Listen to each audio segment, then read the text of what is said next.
अज़ीज़ों और दोस्तों, अस्सलाम वालेकुम रहमतुल्लाहि व बरकातुहू। दोस्तों, आज मैं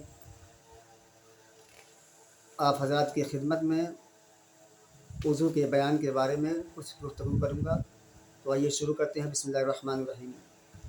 वज़ू करने वाले को चाहिए कि वज़ू करते वक्त क़िबला की तरफ मुँह करके किसी ऊँची जगह बैठे कि छींटे ऊपर ना पड़े, यानी क़िबला की तरफ मुँह करके बैठें और किसी ऊंची जगह पर बैठें कि छींटा जो है ऊपर ना पड़े, और वज़ू शुरू करते वक्त बिस्मिल्लाह कहे और सबसे पहले दोनों हाथ घुटनों तक धोए, फिर 3 दफ़ा कुल्ली करे और मिसवाक करे।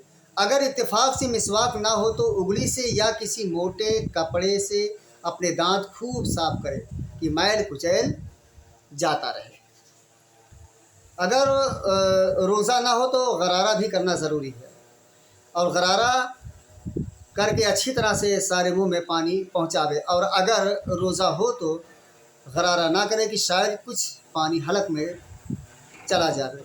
फिर 3 बार नाक में पानी डाले और बाएं हाथ से नाक साफ करे, लेकिन जिसका रोज़ा हो वो जितनी दूर तक नरम गोश्त है उससे ऊपर पानी ना ले जाए। फिर 3 दफ़ा मुँह धोए, सर के बालों से लेकर ठुड्डी के नीचे तक, और कान की लौ से उस एक कान की लौ से दूसरी कान की लौ तक सब जगह पानी बह जावे।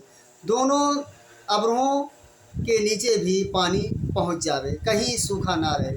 फिर 3 दफ़ा दाहिना हाथ कोहनी समेत धोए, फिर बायां हाथ 3 दफ़ा कोहनी समेत धोए, और एक हाथ की उंगलियों को दूसरे हाथ की उंगलियों के में डालकर उंगलियों का खलाल करे। अगर औरत है तो अंगूठी, छल्ला, चूड़ी जो कुछ हाथ में पहने हो हिला लेवे कि कहीं सूखा ना रहे।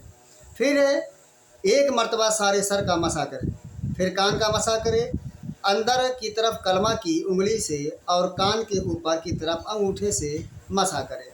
फिर उंगलियों की पुष्ट की तरफ से गर्दन का मसा करे, लेकिन गले का मसा ना करे कि ये बुरा और मना है। कान के मसा के लिए पानी की ज़रूरत नहीं है। सर के मसा से जो बचा हुआ पानी हाथ में लगा हुआ है वही काफ़ी है। 3 बार दाहिना पाँव टखने समेत धोए, फिर बायां पाँव टखने समेत 3 दफ़ा धोए, और बाईं तरफ बाईं हाथ की छंगुलियों से पैर की अंगुलियों का खिलाल करे। ये वज़ू करने का तरीका है, लेकिन इसमें से बाज़ बातें ऐसी हैं कि अगर उनमें से एक भी छूट जाए या कुछ कमी रह जाए तो वज़ू नहीं होता। जैसे पहले बेवज़ू था ऐसे ही अब भी बेवज़ू रहेगा। ऐसी बातों को फ़र्ज कहते हैं, और बाज़ी बातें ऐसी हैं कि उनके छूट जाने से वज़ू तो हो जाता है, लेकिन उनके करने से सवाब मिलता है, और शरीयत में उनके करने की ताकीद की गई है। अगर कोई अक्सर छोड़ दे तो गुनाह होता है, ऐसी चीज़ों को सुन्नत कहते हैं, ये याद रखो। और बाज़ चीज़ें ऐसी हैं कि करने से सवाब मिलता है और ना करने से कुछ गुनाह नहीं होता, और शरअ में उनके करने की ताकीद भी नहीं है।